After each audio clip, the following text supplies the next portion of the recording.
Je vais partager avec vous un petit bout de mon histoire, de mon combat, de ma réussite, de ma fierté. J'ai décidé de partager avec vous ce challenge parce que je pense que jusqu'à l'heure d'aujourd'hui, c'est celui qui me définit vraiment. Peu importe ce qui nous arrive dans la vie, si on se donne vraiment les moyens, on peut tout accomplir. À l'âge de mes 6 ans, j'ai été victime d'un accident très grave de voiture. La seule chose dont je me souviens au moment de l'accident, c'est que j'étais par terre en fait et il y avait beaucoup de personnes qui étaient autour de moi. Je me souviens que je suis vaguement rentrée dans un couloir qui ressemblait aux urgences ou en tout cas à un hôpital. C'est la seule chose dont je me souviens jusqu'à mon réveil. Et à mon réveil, je pensais que j'avais simplement dormi et que je m'étais réveillée le lendemain matin.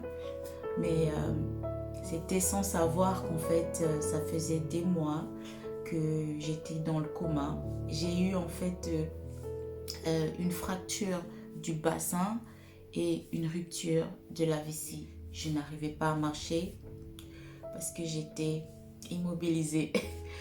Ça me fait encore un peu d'émotion le fait de repenser à cela parce que je n'arrive pas en fait à imaginer que une petite fille de 6 ans ait pu traverser ce genre d'épreuve en fait.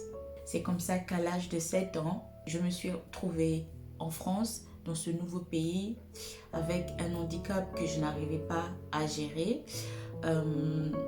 Je n'étais pas totalement paralysée, mais j'avais énormément de mal à marcher. Et quand on a commencé à faire des cours de rééducation, je me suis dit le premier jour je n'y arriverai pas parce que ça me faisait tellement mal. Mais finalement, chaque jour, j'avançais, je progressais et j'ai fait de la rééducation de mes 8 ans à mes 19 ans. Chaque jour,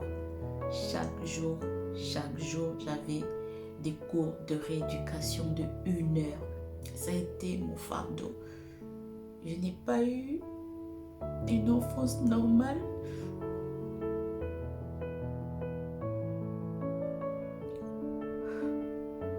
Je me suis toujours demandé pourquoi cette épreuve m'est arrivée à moi.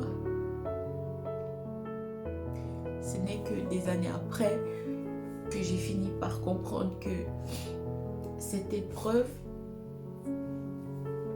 a permis de construire en fait la femme que je suis aujourd'hui. Des années plus tard, me voilà aujourd'hui en parfaite santé. Je marche, je cours, je saute, je fais tout ce que tout le monde peut faire sans aucun problème. Ce challenge, je suis reconnaissante même parfois. Cet accident, je suis même reconnaissante de l'avoir vécu parce que il a vraiment été déterminant pour ma construction personnelle, ma construction émotionnelle. Parce que je sais que cette rage, ce courage dont j'ai fait preuve étant très jeune m'a suivi jusqu'aujourd'hui. Cette détermination que j'avais d'atteindre mon objectif, cet état d'esprit m'a suivi jusqu'aujourd'hui. Et ça m'a permis même de sortir de toutes les situations qui peuvent arriver face à moi. Ce qui a fait la réussite, ce n'est même pas mon courage. C'est l'assiduité. L'assiduité. J'étais concentrée. Je savais ce que je voulais. Et chaque jour, je répétais les mêmes gestes. De sorte que, naturellement, mon corps, mes os se sont reformés. La raison pour laquelle je suis motivational speaker, parce que je veux encourager ces personnes qui ont subi une épreuve tellement douloureuse qui était censée les mettre à terre mais qui ont su transcender au travers du courage, de l'assiduité, de la détermination, qui ont su se relever. Je veux les célébrer et donner de la force à toutes les personnes qui ont du mal à voir le bout du tunnel pour le moment. À ces personnes-là, je tiens à dire que n'abandonnez pas, battez-vous. Peu importe la durée de la nuit, le soleil finit toujours par se lever.